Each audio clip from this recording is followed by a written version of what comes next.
What's up, champs? In today's video, we're going to talk about how to private label your product so that it's your product and other people won't sell it or won't try to sell it. They won't try to hijack your listing, and how to do this legally and how to do this so you fall under Amazon's protection, and several different methods we're going to talk about on how to reduce the risk of people trying to sell your product or hijack your product. Because private labeling your product and private labeling your own brand is one of the best ways to build a company and long-term make great profit. Because once you get a product up and selling on Amazon and it's making you money every single month and it's private labeled, then nobody else can come and sell it, or they can try to come on and sell it and you can just simply get them removed. In my course, I have several different methods on how to actually remove a hijacker if they're actually already on your listing and trying to sell it. That's in my course, link down below for that if you need it. But in today's video, we're going to talk about how to prevent that from happening to begin with, several different methods on how to do it. So the first method on how to do it is to have your own company name in the product title.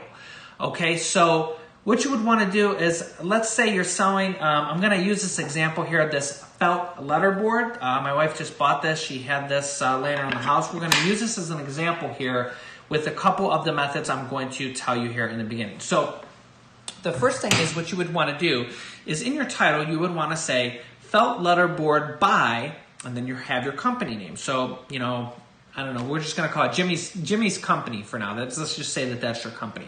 So felt letterboard by Jimmy's Company. And the other thing that Amazon is doing now is they are actually putting the company listing at the beginning of listings for you on some products, okay? And I don't know the rhyme or reason because of this. On some of my products, they've put it there at the beginning of the title, and on some they haven't. Let me show you right now. Okay, so I'm here on Amazon. I just did a random search, and as you can see here, if you see right here at the beginning here, this Amazon Basics, this Echo Dot, this Gildan, those are actually the private label. Those are the company names that put them there. And from my experience, most of the times Amazon has actually put this there for them. They didn't do it to begin with. So if Amazon puts your company name, Gildan, right there, for example, right there, that's a great way to prevent somebody from hijacking your listing or somebody trying to sell this. Because like if you look at this product, for example, this is just a white t-shirt. You know, other people could go and get a white t-shirt made and try to sell it on this listing and say, hey, this is a white t-shirt. I want to jump on this listing and sell it. But because it says their company name right here, that is one driving factor that will help prevent people from trying to sell your listing. And if Amazon doesn't put it here at the beginning, what you can do is you can put Men's Crew t-shirt multi-pack by Gildan, or by your company name, by Jimmy's Company. So that is the first way that you can do to help prevent people from hijacking your listing. So another way to prevent people from hijacking your listing or from selling your product and private labeling your product to build a brand and create equity and have all that great stuff for you is to have your company name or your brand name on your product or your packaging. Let me show you an example. Okay, so here's an example. This is a beard grooming kit. If you've taken my course, you've known that I sold this product before in the past. And so if we just look at this here, so let's look at these first two examples here. So this one right here, it has their company name on here, but I can't really see that from the picture, but they did add their company name here. It says something like Isner Mile, okay? But this one did a much better job here because I can see that this is by Viking Revolution and it has Viking Revolution right here at the beginning of the listing. Now, they're building a brand for themselves, and that is going to be great because if somebody buys a Viking Revolution beard kit, and they want to buy again if their product ran out, or they want to buy it again, or they like it so much they want to buy it as a gift for somebody for Christmas or for Father's Day or for somebody's birthday, they can instantly identify Viking Revolution when they do a search on Amazon. And if they're doing a search and looking for your product, you want them to be able to visually see it quickly, because if they know, oh, hey, there's Viking Revolution, I've heard of them, or I've used them before, I really like that brand, they're going to go and click on that right away because they can see it in the picture and they can see it in the listing. And the next way to do that is to have your company logo or name. Your company name is sometimes your logo. I mean, sometimes they're pretty much the same thing.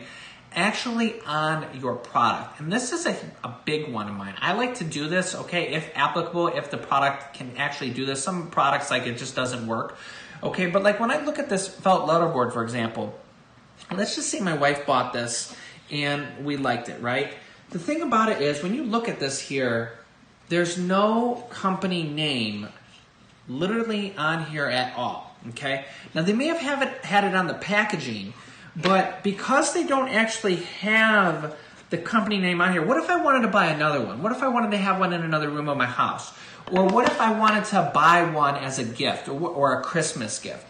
I could just look at this and be like, oh, hey, that's by Viking Revolution, for example. Let me go and search that up on Amazon and buy another one real quick. Okay, now people could go to their search history, but most people don't think about that. They want to be able to just look at a product and go, oh, hey, or for example, someone could come over your house and say, oh, that's really cool. Where'd you get that? You got that on Amazon? It was only $20. I'm going to buy one. Who's it from? And they're going to look on it and they're not going to see a company name. Now, if this had a company name, just like on the edge here or on the stand on the bottom, you would easily be able to tell that and be able to buy it again, or buy it for a gift, or a friend that came over would be able to buy it.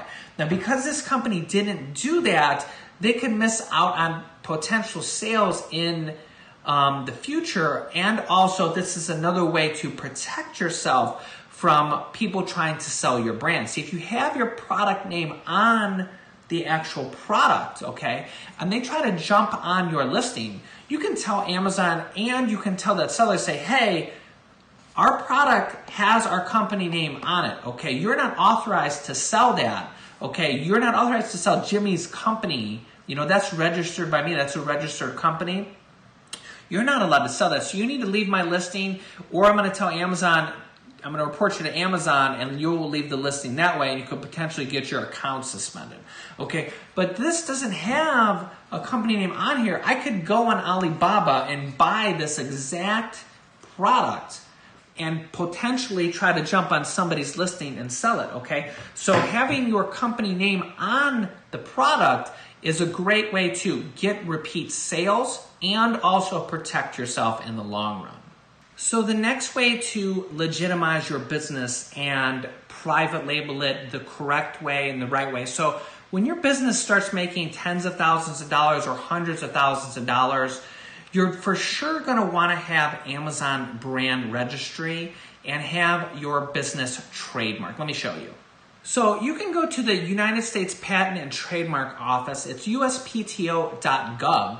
And you can trademark your company name and or your logo, okay? So this helps you in several different ways. First of all, it legalizes your business even more and trademarks your company name and your logo. So when you have a trademarked company name, now you're further protecting yourself and nobody else can sell your product. And if they do, you can sue them and you have legal rights to do that.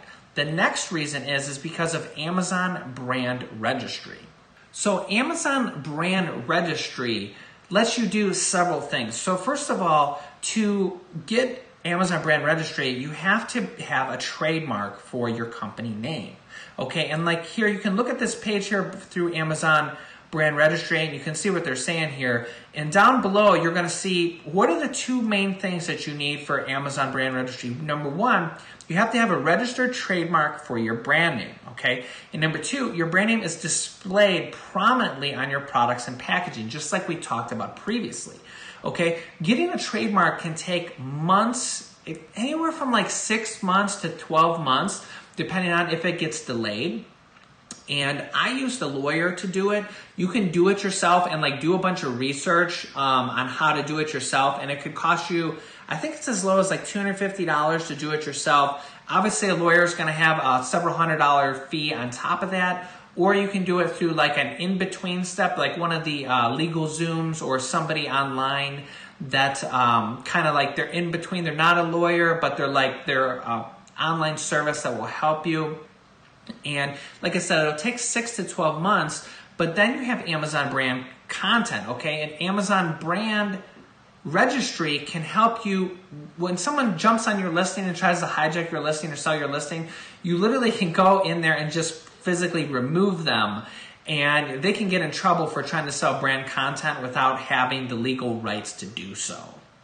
So another way to differentiate your product, which helps you sell your product and also keep the hijackers away, is by differentiating your product. And my course talks a lot about this, how to do it, what to look for, and all that stuff. But a brief overview is when you're trying to differentiate your product, one of like the easier ways to do it is to just add another item in. Let me show you. Okay, so when we're back here on the beard kits, okay, so if you just go to sell this or this, I mean, they've differentiated it because they've added their company name on here. Like when you look at this product here, it's barely even has their company name on here, okay?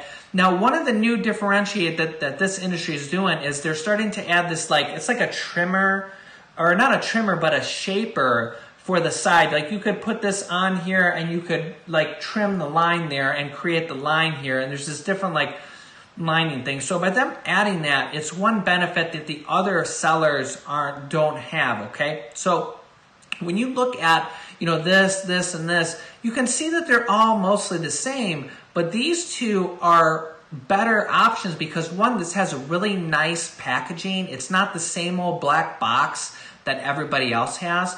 And like this one also has this trimmer shaper, okay? So when you start to add value like that, like your product looks premium, it looks like a premium product, people look at it and your reviews say that it's premium, people are willing to pay more for an item, okay? And also if you have a different item in there that people go, oh wow, that's really great, these other ones don't have that, let me buy that one because it has that one specific item that they added in that I really like, and I would rather buy that one and get that.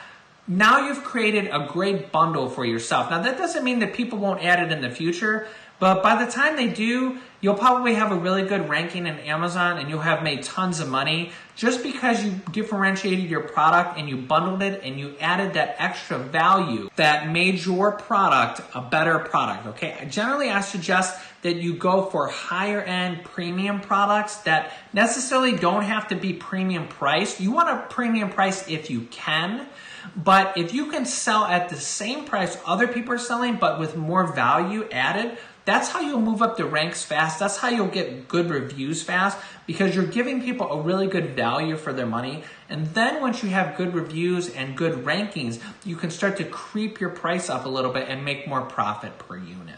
So that was a quick overview on private labeling. There's a lot to it, but I hope that really helped you out a lot. If that helped you, leave me a comment down below. Let me know. If you have any questions, let me know down below in the comments. If you're new to the channel, make sure you subscribe and hit the bell icon because if you don't hit the bell icon, YouTube's funny. They won't show you my videos all the time, and the only way to make sure that YouTube will show you my new videos is to turn the bell icon on so you get that little notification when new videos come out. That's it for this one, guys, and I will see you in the next video.